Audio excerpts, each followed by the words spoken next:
Hello. Hey, so normally, we do Erica Explorers segments on Monday, but because I was out of town and since, of course, today is Fat Tuesday, we decided to do it today.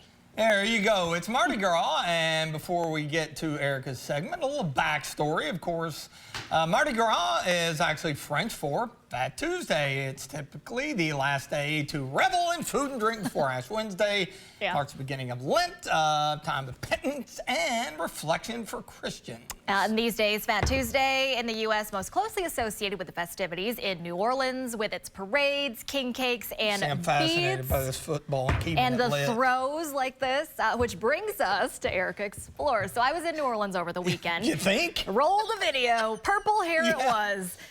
Visiting with some friends and former Love it. co-workers down there. I lived in Southwest Louisiana for more than 4 years, which I'll show you in just a minute. But first here, you can check out the parade. This is all down in the quarter here. This video you're looking at, that's Bourbon Street there. And then two of the bigger parades, Endymion and Tux, I had a chance to check out. And this was it. I mean, look how many people there just lining the streets, beautiful floats, so creative. And one of my favorite parts about being down there is seeing the kids trying to get the beads because they get so excited every time the floats go by and they are tossing out all kinds of goodies, which there are so many different things that you can actually catch out there. Okay, so about 3 hours west of New Orleans is Lake Charles. That is where I lived and worked. I've got some video here. This is the station that I worked at. It was really hard hit from those two hurricanes back in 2020. You can see that station tower. It actually snapped and went through the building. This is the famous Capital One building. You can see it is still boarded up. That's just iconic figure there for the city.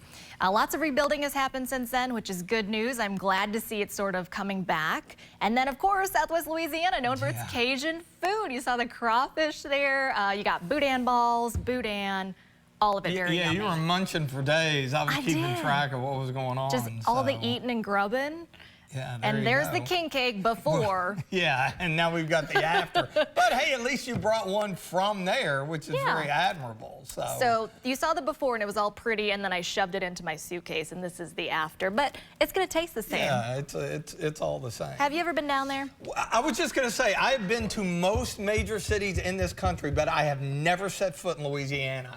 That's one of the few states. I think I'm up to, oh gosh, probably maybe nearly 40 states, like North South Dakota. I mean, that's a little bit out of the way, but Louisiana is really the only southern state that I have not set foot up, and which is ironic because my mother did her graduate work at LSU in Baton Rouge back in the day. Went. And I mean, my parents used to go down when Kentucky played LSU down in Death Valley there. But oh my goodness. Okay, so am I supposed to This is king cake for people that have never tried this. It's very sweet. This is a staple. You must get this during the Mardi Gras season. It's like a giant pastry that's filled with all kinds of different fillings. You can usually pick the flavor. Bavarian cream is this one, which is my absolute favorite one. It's pretty good. You like? Yeah, of course. You do? You act like I've never had king cake before. I was a little worried that you wouldn't really like it. Really? Well, I know you like chocolate and things, but it's Mardi Gras, not April Fool's Day. I know. Okay, but describe the taste. What are you getting out of this? It's very sweet. Okay. It kind of has that cinnamon roll-ish taste to it, but once you said the Bavarian cream part of it, I'm like, okay. So this is from Delicious Donuts. It's just like one of my go-to places in Lake Charles. Again, a ton of different fillings that you can pick, and everyone, as soon as I brought the cake back today, was like, is there a baby in there? Yeah, they do. They have those little tiny plastic babies. I was just going to say, I was looking to see if it was like somewhere. Is it in your slice? No, it's not. I don't think it's I see the cream part here. There. The Bavarian cream? Yeah, the cream. It's like a donut that's filled with a little cream, which I generally do not like, but this is delightful. This hits the spot. This is one of those things I have to get every year. You were messing around with these throws earlier. So I want to kind of explain what we've got here. Obviously, they have the beads. Each parade, troop, like those floats, they have different kind of throws that they hand out. So they have a specific one that is labeled with their So you can see this one. Deal. This is Endymion. So this is for that parade.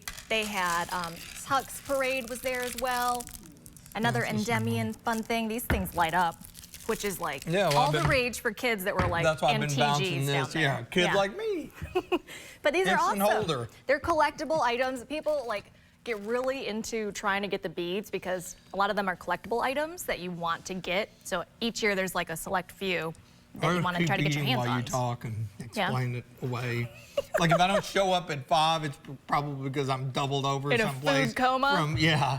Well, I'm happy you like it. Yeah, it's really good. I mean, I've had my share of king cakes, and this definitely may be the coup de It's a top grace favorite. top list. Yeah, it's really good. I really want to good. find the baby. That's Yeah, like I my was goal. just going to say. It's got to be in here somewhere.